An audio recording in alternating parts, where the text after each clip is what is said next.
G'day, ZiggyD here. The other day I got to play several uninterrupted hours of Doom Eternal, and it was fucking awesome.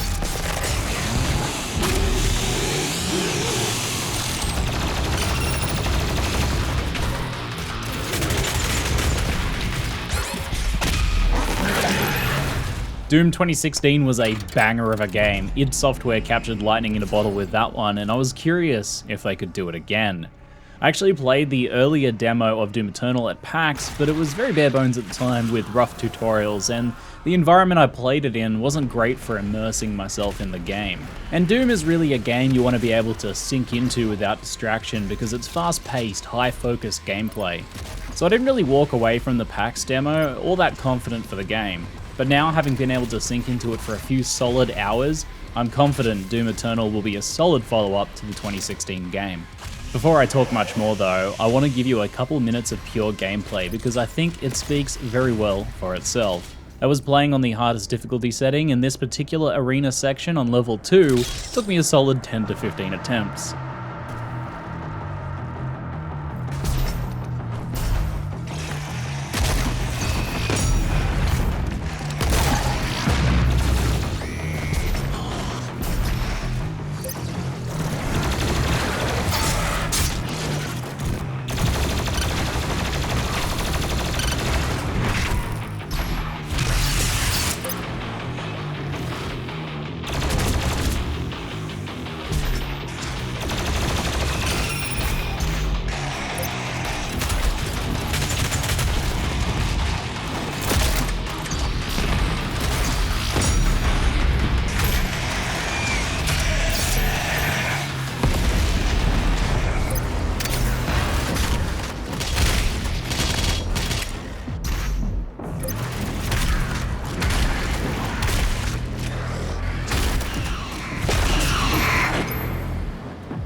Ooh, finally crushing that section after so many attempts was so incredibly satisfying.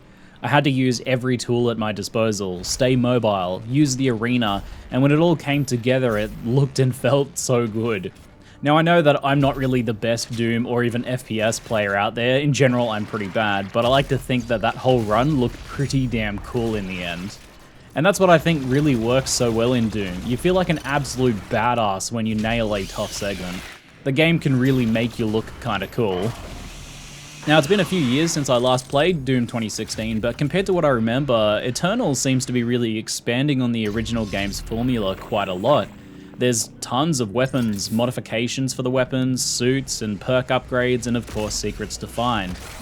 The core gameplay loop involves platforming and puzzle solving while exploring through levels and slaying demons. And then every so often you'll find yourself in an arena where you have to face a tougher challenge to progress. On the harder difficulties, these arenas test your mastery of all of your different abilities and tools. Glory kills restore your health, and you must weave them into your gameplay, staggering enemies and executing them in order to keep yourself alive. Chainsaw kills restore ammo, and using them on chainsaw fodder enemies at the right time is crucial. Your shoulder-mounted flamethrower now also ignites enemies, and blasting away at burning enemies gives armor to protect your health. Your first inclination when you sit down to play Doom Eternal might be to just play it like a shooter and start blasting away, but you'll very quickly find yourself out of ammo, armor, and life. In tougher fights, you really have to weave between enemies using your various weapons as the situation or enemy demands, and then make liberal use of chainsaw, glory, and flamethrower kills to keep your resources high enough to survive. It's good then, with how intense these arena fights are, that Doom Eternal has a good system for managing pacing. After an arena section, typically you proceed to explore and continue through the level, and the game changes shape quite a bit then. There's a fair bit of platforming, which can involve swinging off poles, mantling, and grabbing onto climbable walls, and leaping between platforms with shift dashes. It even gets pretty Mario-like at points with falling platforms and spinning fire beams. And there is also, of course, plenty of secrets hidden around that can unlock weapon and suit upgrades, give you bonus respawns in fights, or bonus lore and collectibles. The game's really not afraid to be a game. Pickups are shiny and very obvious, and while this sacrifices aesthetic immersion, it's wholly necessary for how fast the combat is to be able to see and easily identify crucial ammo, health, and armor pickups mid-fight. This extends to a lot of the platforming and puzzles too. Why the demons would build a lot of these puzzles is, well, it's unimportant to the fact that it's a lot of fun for the player.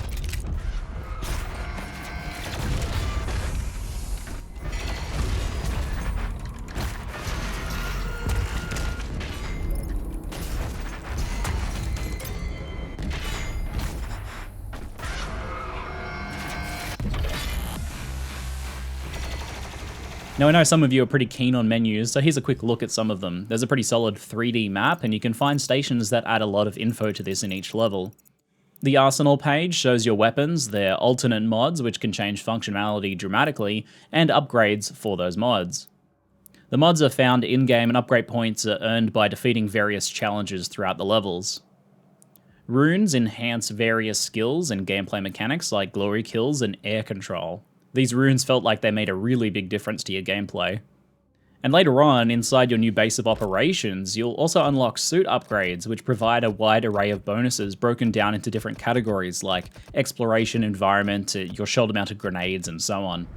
There's also Sentinel suit crystals you can find that allow you to upgrade armor, ammo, and health, whilst linking these upgrades together actually provides various resource-related bonus effects. There's a lot going on here, and it seems like there's going to be quite a bit more to collect and discover, both within levels and within the base of operations in addition to this stuff I've shown here. A lot of this will likely be revealed in later levels and as you continue exploring the game.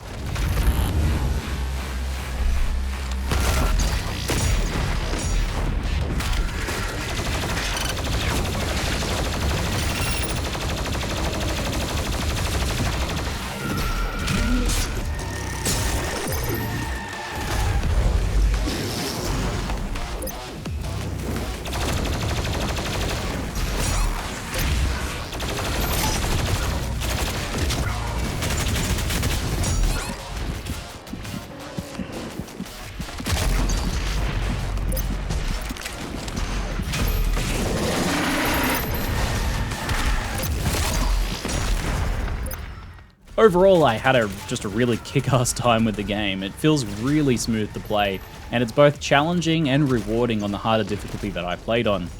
Every time I got stomped by demons, I learned the arena that I was fighting in a little better, or I came up with a new way to deal with them. There's a really solid rhythm to the gameplay, which is once again just backed by some really cranking music, which I think is just essential for it. I played for about 4 hours in total, and I'm very keen to play some more. I'd like to thank Bethesda Australia for inviting me around to their offices to give the game a try, and I hope you guys enjoyed this first look at the game. That's it for now. I'm ZiggyD, and thanks for watching.